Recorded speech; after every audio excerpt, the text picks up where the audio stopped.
Yeah, that is Stephen, as we call him. Kanahida-hida din kasi it was a long story before this.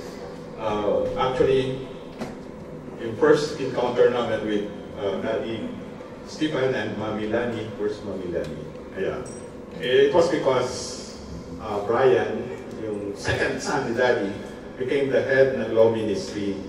Tapos, we have to conduct parang of taking or turnover.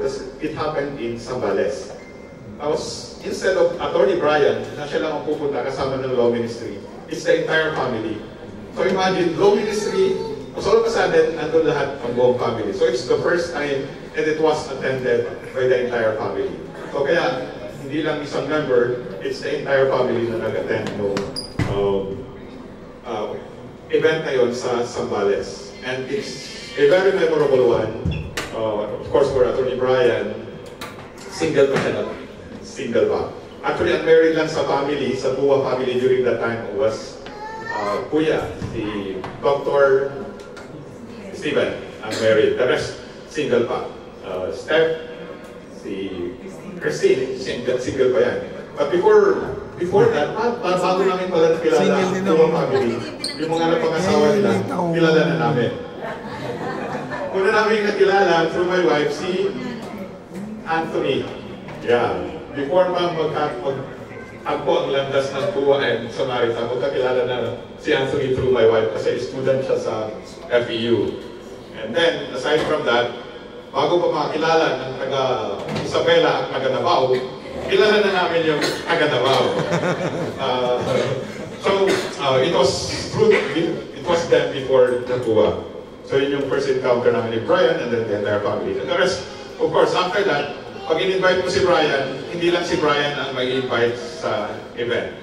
Kasama na doon si Daddy, Mommy, and the entire family. In fact, kahit yung bunso nila, yung bunso sa lalaki, si Mark. So, events like trip to Batangas.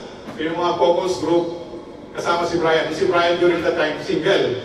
So, tinitrain na daw. Kahit single siya, kasama siya sa focus. Puerto Galera, remember, in Puerto Galera, si Daddy, yung river, parang siya kabataan din.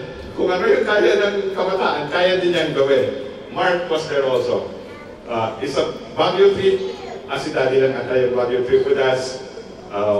Isabela trip also, siya yung aming tour guide. Imagine mo, yung steps, if you're familiar sa Isabela, di ba may mataas ng bundok na lalakarin mo, tapos may number of steps.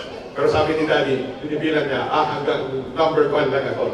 Kayo na lang yung umakyat. And may dam sa Isabela. May dam. Famous dam.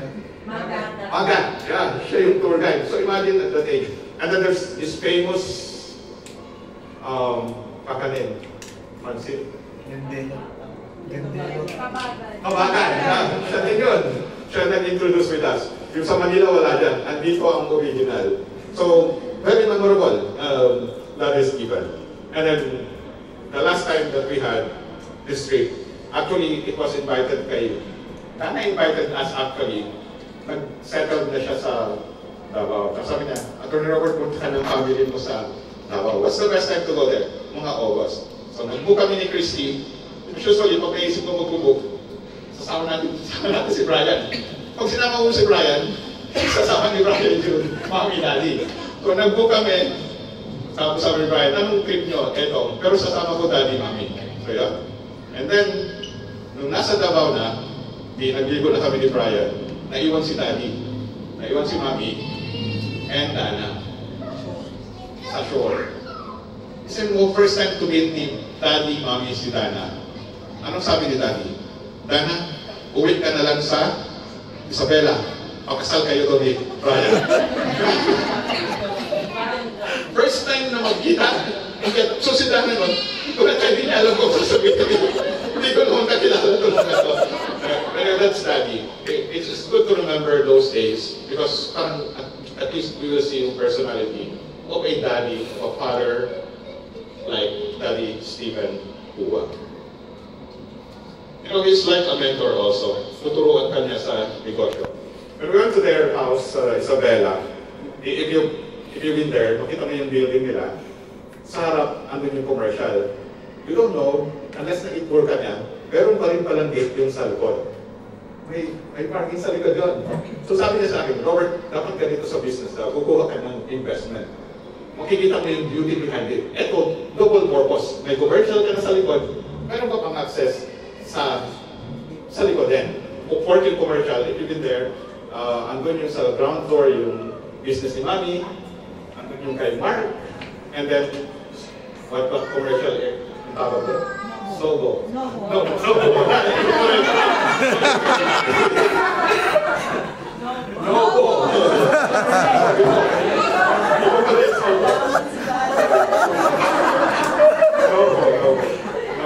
So nakita mo yung business mindset ni Daddy. Not only that, for all of you here, probably kung young generation ka, Netflix ang alam mo. Pero si Daddy did not start with Netflix. Ano yung sinimula niya?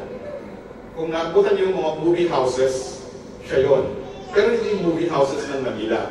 Pagka kasi nasa province, ang movie houses sa province, pag bumili ka ng isang ticket, papanoorin mo ilang sine. 2. May double na pelikula. So ganun yung naging negosyo niya. Makikita mo yung business mindset niya. In fact, para patunayan sa iyo na talagang naging active siya sa paggawa ng mga pagpapalabas ng pelikula, meron siyang picture doon ni kasama yung artista na si Fernando Poe Jr. Imagine that, gano'n. Tapos meron po siya sa master's bedroom yun, right?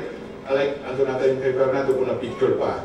Yeah, so gano'n siya. Tapos, kinikwento pa niya nun, imagine Robert, nung nag-start ako, talagang pinunahan ko yung, alam niyo yung sa pelikula kasi rolyo yun, like ngayon, rolyo. Pag nauna ka kasi magpalabas noon, sa'yo pumunta yung mga manonood, talagang yung mga tipong, ito yung panahon na pagka naghahabulan si Lito Lapid at saka si Lito Lapid, yung mga tao, nagtatakbuhan din daw sa sinihan. So pala, yung floor ng sinihan, talagang maingay. So pero nagsimula. Pero nung natapos na yung ganong klase ng palabas, na-convert na yung kanilang sinihan. Kung muna kayo sa Isabela ngayon, wala nang movie house. Ang makikita nyo doon, hindi yung Sogo hindi yun. Wrong muna ang nandun. So, even that, nagawa niya ng Quran. So, ganyan si Daddy. And makita niyo yung isang tao katulad niya, kung kayo magka-travel going to Isabela, imagine sa sacrifice ng isang ama, ng isang asawa. Coming from Manila, going to Isabela, ilang oras yun, ha? 8, sobrang bilis mo maneho. On the average, 12. Kung ikaw yung susumli ka para sa pamilya mo, uuwi mo yun from Manila, mag-travel doon. Sobrang sacrifice nun.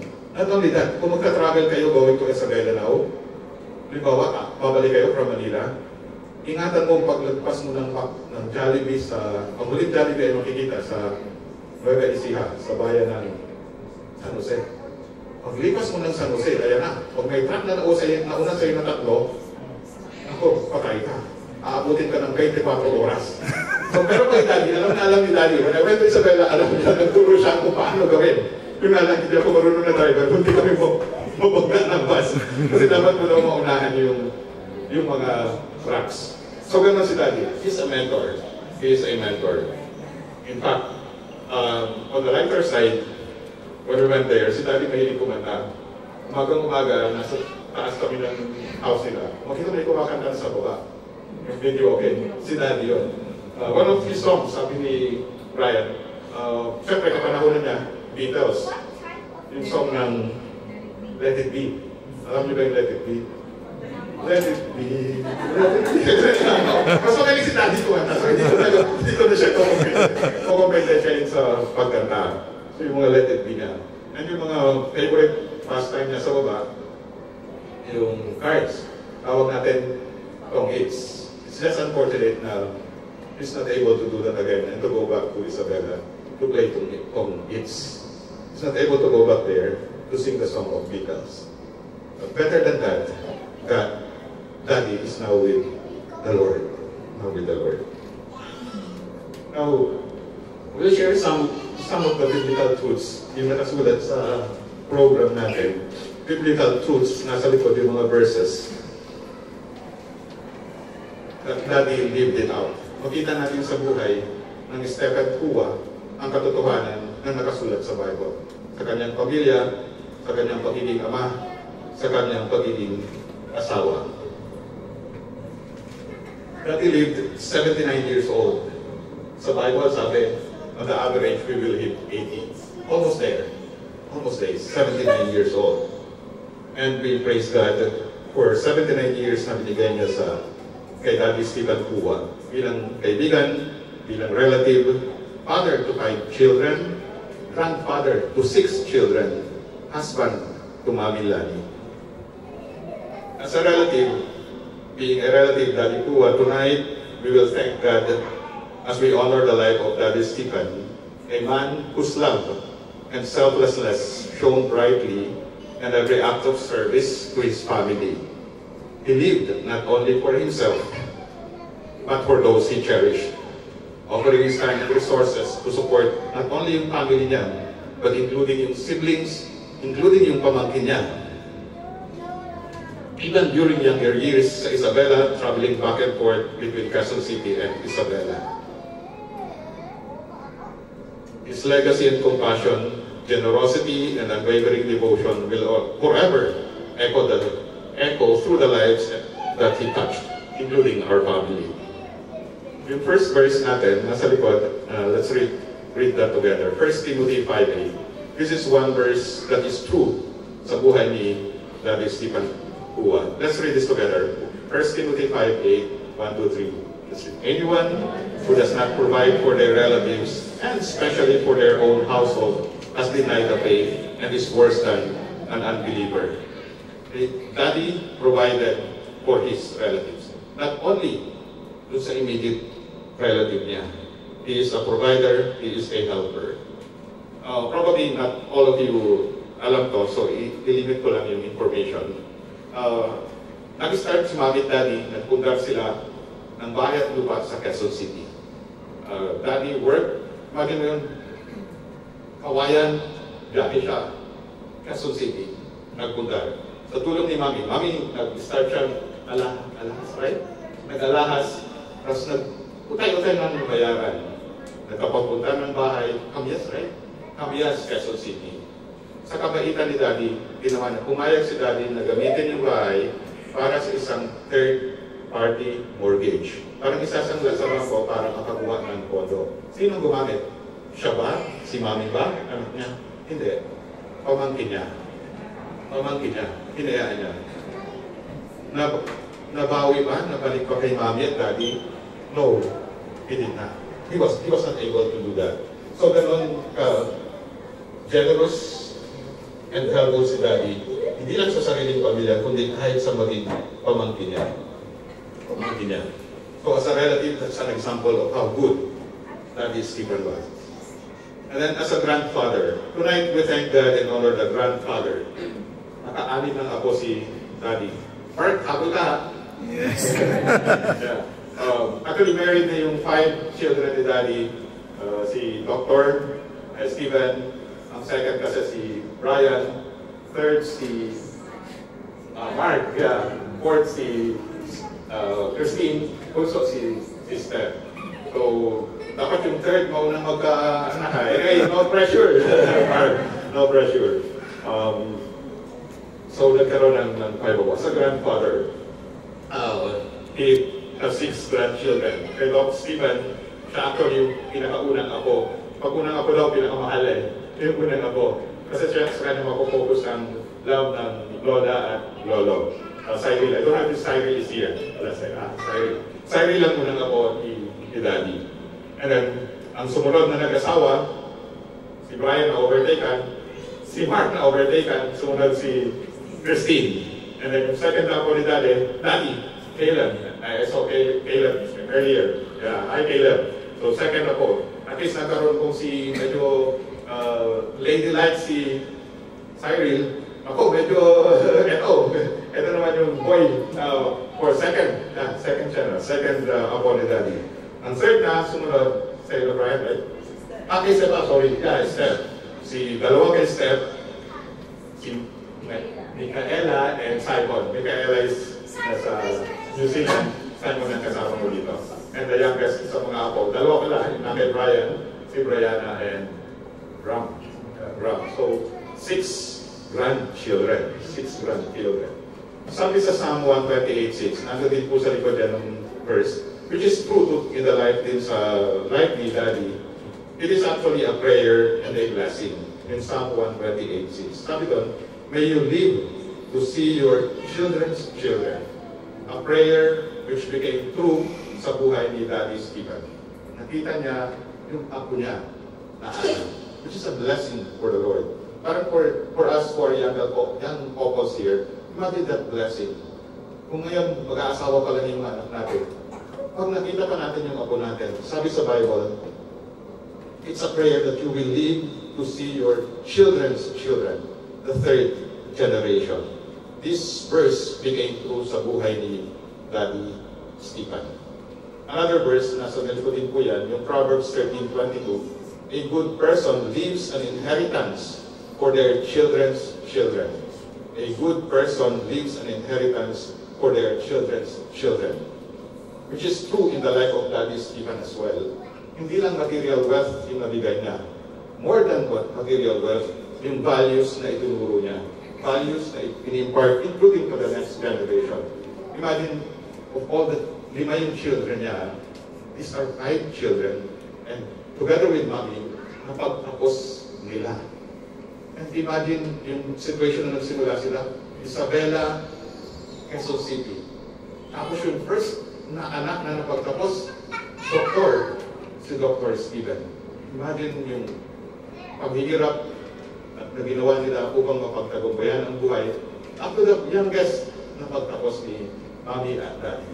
This is the man who did his best for his family.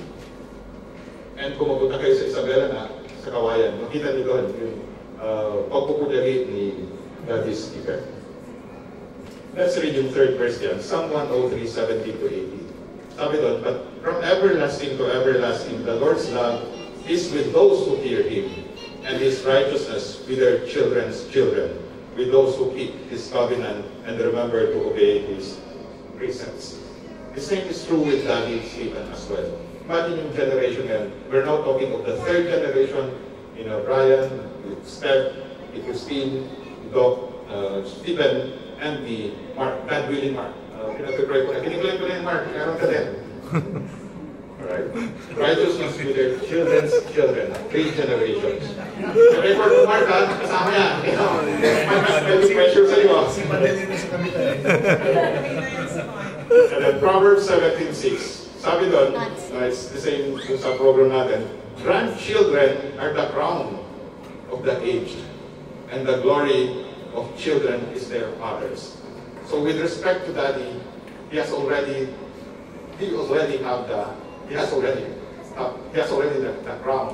Meron na siyang corona. Kasi sabi sa Bible, Proverbs 76, grandchildren are the crown. Yung mga apo natin, ang corona natin, sabi sa Bible, of the age. So may corona ka na, Mommy, may corona din si Daddy because of your 6 grandchildren. And itong mga grandchildren, they are the glory. The glory of children is their fathers. It's their fathers. Now, Daddy Stephen as a father, how is he as a father? Doon sa program nakalagay, Stephen Pua, a father whose strength was unmatched. A father whose strength was unmatched. Daddy and Mommy, they have 5 children. Pangalan si Dr. Stephen, born in, okay lang, Dr. Stephen eldest 1975. Sorry, tama. Nagkamali lang ako ng 76 na kalagay. Walang tagtabangas talaga. Brian, the second one, 78. Si Mark, 81. Christine, 82. Yung youngest, syempre, si Steph. So 5 children. Sabi sa Bible, in our program, it says, children are a heritage from the Lord. Children are a heritage from the Lord. If we apply sa buhay ni Mommy and ni Daddy Stephen, they already have a heritage from the Lord. A heritage from the Lord. Imagine, Mommy, if you look at your children, ito, heritage na bigay ng Panginoon. So, sa buhay ni Daddy, naging totoo din na heritage ng mga anak niyang 5 na bigay ng Panginoon. Hindi lang bigay na anak, mga anak na nagtagumpay din, nagtapos sa paghihirap din ni Daddy. Sacrifices to Daddy. Sabi pa sa Bible, 127:3-5, like arrows in the hands of a warrior, are children born in one's youth. Blessed is the man. Blessed is the man. So, Mommy, Daddy, you are blessed to have these children with you. Have these children. And yung next verse natin doon, Exodus 20:12. As a father, ang command ni God for the children, honor your father and your mother, so that you may live long in the land the Lord your God is giving you. Honor your father and mother. And Doc Stephen, Attorney Ryan, Mark, Christine, Steph. I'm sure na-experience ni Daddy yung pagmamahal ninyo. Remember those days na gustong-gusto ni Daddy magpunta sa, ano pinag-gusto niya puntahan? Summer. Beach. Dagat. Yeah. Imagine yung moment. May mga moments, sabi niya, ay gusto ko magpunta ng Batangas. Daddy, may pasok pa kami. Did you give that as an excuse? Daddy, tired ako. Huwag na Daddy, huwag na. Not one of you tumanggi sa hiling ng God, you know. Not once. Not once. Why? Because there was a trip na nasa Batangas kami, di ba? Pauwi na kayo. Nakita ko ba, sama-sama. So, kasama ka na, no? Entire family. Batangas. Pauwi. You're together. Imagine yung joy and happiness na binigay ko kay Daddy Stephen. Na humiling siya na magpunta ng Batangas. Not even once na narinig ko na nagreklamo siya. At tinanggihan ako ni Brian, tinanggihan ako ng mga anak ko. So imagine yung honoring the father. If you will ask Daddy Stephen, paano ba ang feeling ng isang magulang na ino-honor ng mga anak?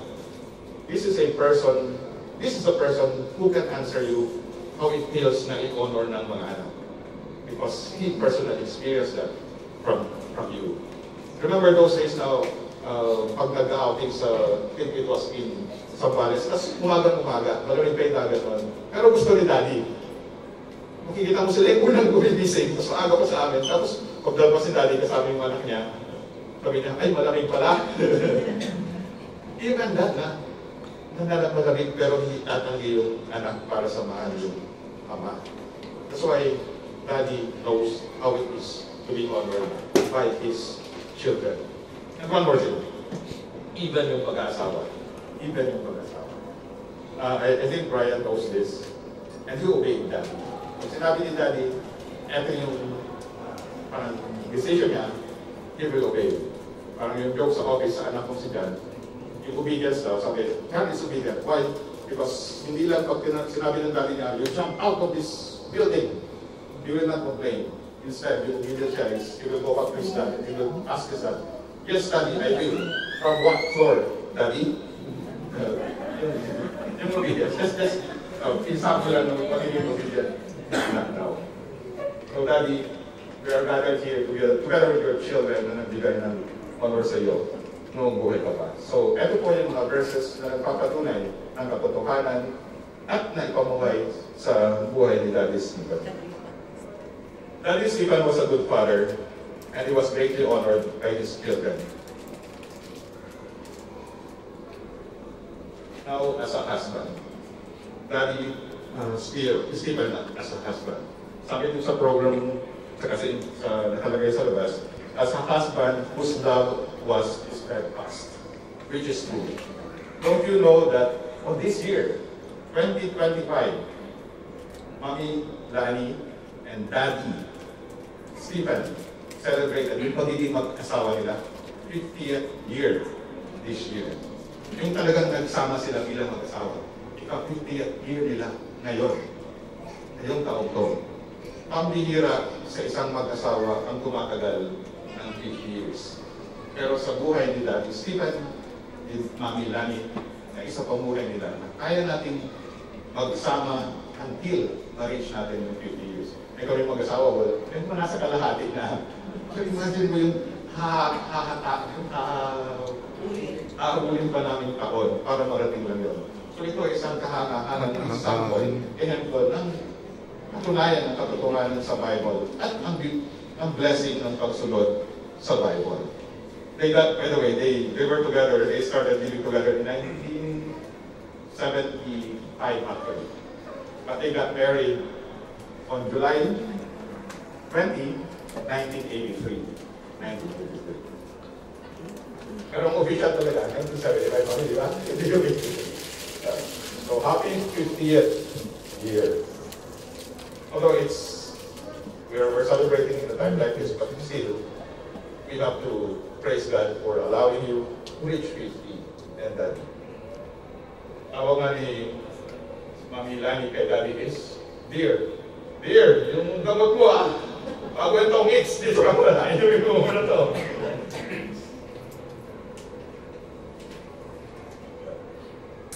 Actually, kung meron sa panahon natin, or mga modern, yung mga nasa 19, yung mga 20 teenagers ngayon, or yung mga nasa early 30s, or familiar sa LDR. Hindi yun yung camera. LDR is long distance relationship. Ang classic example dito ngayon, mommy at daddy.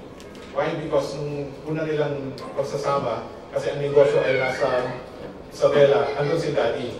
Nasa Quezon City naman si mommy. So long distance relationship. Pero kahit long distance relationship yan, tumatagal. Tumagal sila ng 50 years. And it was a good combination of husband and wife. Kung bibisita kayo sa bahay ng mami at daddy, si daddy may sarili siyang negosyo. Nung panahon na yun, meron silang hawak na sa may kantin. Aside from the Novo. Hindi na ako gagawin. Novo yun. Novo. Magagalit si daddy ko. Niloloko ko yung negosyo ko. Hindi Sogo. Novo. Novo, may negosyo. Tapos si mami naman, one of the best na nakita ko. Pagpupunta kayo ng Kawayan City, Isabela, puntahan nyo yung napakagandang nag-iisa na parlor sa Kawayan City. Doon ko lang nakita ang pinakamagandang modelo sa buong buhay ko. Wala na sabihin sa inyo, pero ito maganda yun ha. Para naman mayroong reason for you to visit the place. And that shows yung good combination, yung business acumen ng dalawa. Daddy Stephen and ni Mami Lani. Mami Lani. Good combination of their business. Now, as husband and wife, let's read yung 1 Corinthians 7:3. Another verse na totoo sa buhay ni Daddy Stephen. Sabi sa 1 Corinthians 7:3, the husband should fulfill his marital duty to his wife. Let's just read that portion. The husband should fulfill his marital duty to his wife. Na-fulfill ba ni Daddy? I respectfully submit, yes. He did. Until the last breath of his life. Until the last breath of his life. Daddy Stephen fulfilled his marital duty to Mami Lani. Mami Lani. So it's a combination, it's a union of two souls, one too far sa north, coming from Kawayan, another one too far from the south, coming from Bicol. So yan ang naging resulta ng pagsasama ng isang Ilocano at isang Bicolana. Nag-produce ng 5 children.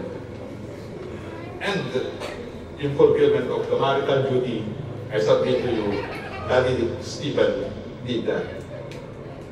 Genesis 2:24 says, nandun din po sa program natin, therefore a man shall leave his father and his mother and hold fast to his wife, and they shall become one flesh. Yung oneness. A living example nung panahon nila, and when we met them, nung one flesh, oneness, Mommy and Daddy, Stephen and Mami Lani. A good example to follow. Daddy Stephen showed us, ito yung pagiging ulirang asawa, ulirang ama para sa kanyang mga anak. Hindi madaling magpalaki ng 5 anak. How much more magpatapos ng 5 anak? Kami nga, 2 lang hirap na. How much more yung 5 pa? Kaya kay Daddy Stephen, showed us an example, a good example, including the biblical teachings which became true to his life. As a father, Daddy Stephen showed a good example and the value of marriage, the value to his children. All of his 5 children married well. When we met them, may asawa na si Doc nagkasawa na rin. So hindi ko nasaksihan yung kasal nyo, nagpakasal kayo. Because first, after ni Doc Stephen mag-asawa, ang una kong nasaksihan na magpakasal ay si Christine, na napag-asawa ng estudyante ng wife ko, Anthony. It was a very memorable marriage. In fact, impressed ako dun sa wedding na yun. That was the one called... yung reception, yeah. Gloria Maris. Yung first marriage na nasaksihan. And after that, ang bilis hindi yung mga lalaki talagang ayaw mag-asawa. Nauna pa yung bunso. Ang next namin nasaksiyang kasal ay kay Steph and Michael. In fact, bulatan yun. Kasi bigla kami sabihin, Mami, uy, magpag kayo doon, mag-proxy. Kay Christine yun. Sorry. Kay Christine pala yun. Sorry, mali memory. Kay Christine, maging proxy. Si Mami, if you're familiar kay Mami, pag si Mami in-invite nyo sa kasal, simpleng damit ba? No. No. Dapat, kasi para sa amin, ay, in-invite ni Mami, may konting pressure yun kasi si Mami yung standard. Pero sabi naman niya, just go there, no pressure si Mami. Nagbigay siya ng assurance. Pero, kung si Daddy ang pinan mo, si Daddy, okay lang. Yung parang, he's not that demanding ganito yung standard. That's Daddy. So, kay Christine. And then yung kay, it was a step, we also witnessed yung wedding niya. Yun yung Christ sa UP ba? Yes. Aking kasi yung UP. Sorry. Kay Pastor Ricky Sartu. Yeah, kay Pastor Ricky Sartu. Yes. Nagkabali yung akin. Yeah. So these 2 weddings. So after nung weddings ng mga girls, siguro na-pressure na yung mga men. Yung kay Brian kasi, with Anna, actually, yung kay Dana, bro, ikon ko lang ang Dana, magkasal na kayo, walang kayo Actually, matagal mo na pinasal to.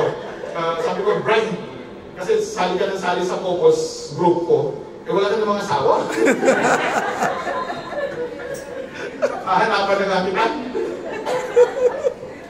And then, actually before that, sinabihan ko din si Hana, ganito. May sagot siya, hindi ko na sabihin kasi may kasama ko siya. Si Brian din, iba sabi ko, sige na, talagang sabi, kaya sinasama ko ito lagi Sabi ko, hindi alam niya sinasama ko si Brian. And then, sumama siya, ayun, nagkatuluyan din. Actually ko niyan, Daddy, iba si Daddy Nung after nang sabihin niya na Dana, punta ka sa Isabela, kasal kayo doon. Hindi siya tumigil doon. Balik na kami na yung flight namin, we're going to Clark. Tapos si Dana, same time, pero different plane and flight sa Manila ang airport niya. So, nauna kami dumating sa Clark, si Dana nasa airport dito. Sabi ni Daddy, invite nyo ng dinner si Dana. Nakarating pa lang namin sa airport. Nasa Clark kami, nasa Naiya yung isa, saan po tayo mag-dinner. For those of you who know Daddy na may mahilig sa mag-dinner, tapos maraming group, ano ang pinaka-favorite ni Daddy kainan sa Manila? Yes! Buffet 101. So yun. So imagine, may traffic pa nun. Pero sabi ni Daddy, hindi, maghihintay tayo. Food prep, may traffic na. So much pressure kay Dana. That's what they making dumating si Dana. And when they're going to get married na, nagkaroon ng pandemic. Pero, may blessing si Daddy. Pandemic will not prevent Daddy from having his son get married. Tapos eto na, so married na yung 4. Isa na lang naiwan. Si Mark. Eto ngayon, when we went to Isabela Park, di ba, kung nasa Isabela kami, ni na Daddy, wala ka nun eh, nasa New Zealand ka ata, Australia. Australia. And then, sabi ni Daddy, o doon kayo tumulog sa room ni Mark. Remember Mark, during that time, mahilig ko pa sa mga games. Diba? Yan, yung room mo, puro games. Ito na sabi niya, Daddy, during the time, hindi mo ba kilala si Panon, Madel? Sabi niya, sa mga anak ko, isa na lang, si Mark ang walang asawa. Pero mukhang hindi mag-aasawa eh. Mukhang games ang naasawa. But imagine that, during that time, ganun yung perspective ni Daddy. Pero Daddy wanted you to get married.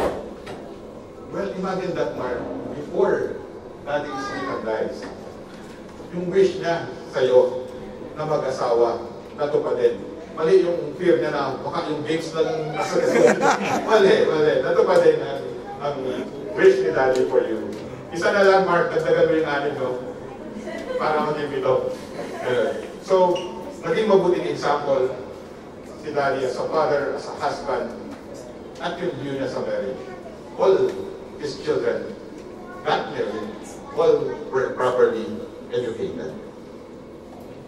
Stephen Ling Uwa, a father whose strength was unmatched, a husband whose love was steadfast. Daddy Stephen started attending CCF, and of course, John 3:16 was introduced to him as well. John 3:16. And then po yung John 3:16 natin, basically John 3:16, it says, "For God so loved the world that He gave His only begotten Son, so that whoever believes in Him shall not perish, but will have an everlasting life." This is let me just share with you, na yung John 3:16 po, ang pinaka-best and greatest verse in the Bible. Why? Because pag inisa-isa po natin yon, sabi, for God, yung for God doon, He is the greatest giver. Greatest giver. Greatest than anyone else. Kung si Daddy noon kaya magbigay ng isang house and land dun sa kawayan, pero si God, muna na. God is the greatest giver. So love is the greatest affection. Greatest affection. The world is the greatest number. That He gave is the greatest act. His only Son is the greatest gift. That whoever is the greatest invitation, believes in Him is the greatest decision, will not perish is the greatest escape, but will have eternal life is the greatest reward. Itong verse na to, John 3:16, parang pinaka-best na invitation sa lahat. Parang invitation na may RSVP. Parang usual, si Mami, madalas nakaka-receive siya ng wedding invitation eh. Tapos meron nakalagay doon, RSVP. Yung RSVP po is, dapat mag-reply ka. Dapat replyan mo yung nag-invite. Parang ito pong John 3:16, ito yung invitation sa Bible na may RSVP. Mag-reply ka. Mag-reply ka. Ano yung effect? Parang ganito po yan. One time we got invited sa wedding, tapos nakalagay doon RSVP. May phone number, may taong tatawagan. So, we responded. Tapos nag-attend kami, Tagaytay wedding. Pagdating sa Tagaytay, ang ceremony, after ceremony, meron ng sa reception, it was December, so yung sa reception sa wedding, merong Christmas tree. Doon sa Christmas tree, bago pumasok sa loob ng reception nila, ay nakalagay yung mga nakahang. Yung mga nakahang, andun yung name mo, tapos yung table number. So ang mga andun, yung mga nag-reply. Sa amin, Robert and Christy, table number 3. So pagkat kukunin namin yung nakahang na sa Christmas tree, diretso kami sa loob. Kasi yun yung nireply ko. Nakapasok ka. Tapos after that, may mga dalawang naiwan sa labas. Tapos tinanong sila ng wedding coordinator, "Ma'am sir, ba't hindi kayo nakapasok?" Kasi wala yung pangalan namin dun sa Christmas tree. Bakit po wala yung pangalan nyo? Baka hindi po kayo nag-reply, nag-RSVP.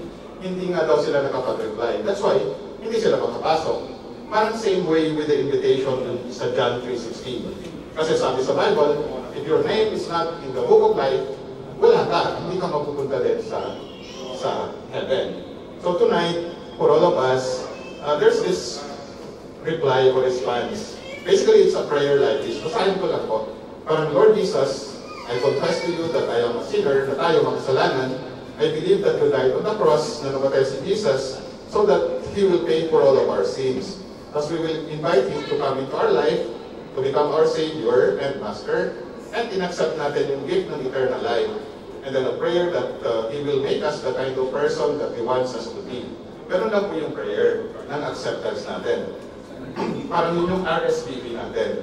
So ano naman po yan sa likod, nakasulat din yung prayer na yun. So for all of us, let's just utter this prayer by faith, accepting the invitation of our Lord Jesus for His invitation to us to accept His free gift of eternal life by putting our faith in Him. So let's just bow our heads, and I'll utter this in prayer, and between you and the Lord, you pray this as well. So let's pray. Lord Jesus, I need you. I confess that I am a sinner. I believe that you died on the cross to pay for all my sins. Please come into my life and be my Savior and my Master. I accept your free gift of eternal life. Make me the kind of person you want me to be. Thank you for coming into my life and giving me eternal life. Amen. Thank you for joining us there. Now, as we're about to close, let me just read this portion of the verse in John 21:15 to 17. Dito, sabi ni Jesus kay Peter, Jesus asked Peter, Simon Peter, do you love me more than this? Mas mahal mo ba ako kaysa sa mga bagay nito? Kung sa story na yun, sabi ni Peter, yes, yes Lord. Then Jesus told him, take care of his sheep, take care of his lamb. Now, to the family members ni Daddy Stephen, ngayong gabi, kung ipapabala natin yung story na yun, Daddy Stephen might be asking you today, to the children, kay Doc Stephen, Tony Brian, Christine, Steph, Mark, do you love me? Daddy's asking, mahal niyo ba talaga ako bilang inyong sa inyo mami? Mahal mo ba ako bilang inyong asawa? So mga anak, do you love me? Of course, you will answer that. You will answer that. Daddy might be telling you at this point in time, take care of your mom. Take care of your mom. Your mommy Lani.